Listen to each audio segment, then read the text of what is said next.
आज का प्रेरक प्रसंग है चावल का दाना। आइए सुनते हैं इस खूबसूरत प्रेरक प्रसंग को। एक भिखारी एक दिन सुबह अपने घर से बाहर निकला। त्योहार का दिन है। आज गांव में बहुत भिक्षा मिलने की संभावना है। वो अपनी झोली में थोड़े से चावल के दाने डालकर बाहर आया। चावल के दाने उसने डाल लिए हैं अपनी झोली में, क्योंकि झोली अगर भरी हुई दिखाई पड़े तो देने वाले को आसानी होती है। उसे लगता है कि किसी और ने भी दिया है। सूरज निकलने के करीब है। रास्ता सोया है। अभी लोग जाग ही रहे हैं। मार्ग पर आते ही सामने से राजा का रथ आता हुआ दिखाई दिया। सोचता है आज राजा से अच्छी भीख मिलेगी। राजा का रथ उसके पास आकर रुक जाता है। उसने सोचा, धन्य है मेरा भाग्य। आज तक कभी राजा से भिक्षा नहीं मांग पाया, क्योंकि द्वारपाल बाहर से ही लौटा देते हैं। आज राजा स्वयं ही मेरे सामने आकर के रुक गया है। भिखारी ये सोच ही रहा होता है कि अचानक राजा उसके सामने एक याचक की भांति खड़ा होकर के उससे भिक्षा देने की मांग करने लगता है।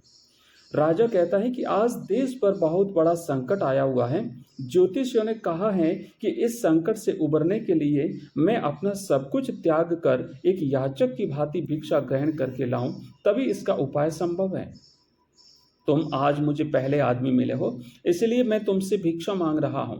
यदि तुमने मना कर दिया तो देश का संकट टल नहीं पाएगा, इसलिए तुम मुझे भिक्षा में कुछ भी दे दो। भिखारी तो सारा जीवन मांगता ही आया था, कभी देने के लिए उसका हाथ उठा ही नहीं था। सोच में पड़ गया कि यह आज कैसा समय आ गया है। एक भिखारी से भिक्षा मांगी जा रही है और मना भी नहीं कर सकता।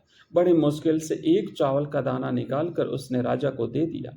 राजा वही एक चावल का दाना लेकर खुश होकर के आगे भिक्षा लेने के लिए चला गया। सबने उस राजा को बढ़ चढ़ कर भिक्षा दी, परंतु भिखारी को चावल के दाने के जाने का भी गम सताने लगा।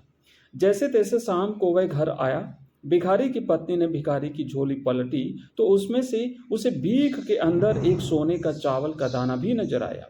भिखारी की पत्नी ने उसे जब उस सोने के दाने के बारे में बताया तो वो भिखारी छाती पीट कर रोने लगा। जब उसकी पत्नी ने रोने का कारण पूछा तो उसने सारी बात उसे बताई। उसकी पत्नी ने कहा, तुम्हें पता नहीं कि जो दान हम देते हैं वही हमारे लिए स्वर्ण है।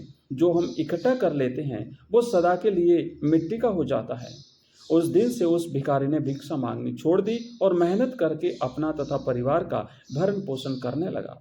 जिसने सदा दूसरों के आगे हाथ फैलाकर भीख मांगी थी, अब खुले हाथ से दान पुण्य करने लगा।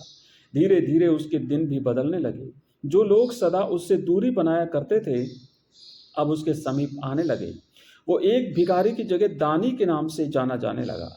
इस प्रेरक प्रसंग की शिक्षा है कि जिस इंसान की प्रवृत्ति देने की होती है उसे कभी किसी चीज की कमी नहीं होती, और जो हमेशा लेने की नियत रखता है उसका कभी पूरा नहीं पड़ता। धन्यवाद। इसी प्रकार के और प्रेरक प्रसंग के लिए हमारे चैनल को सब्सक्राइब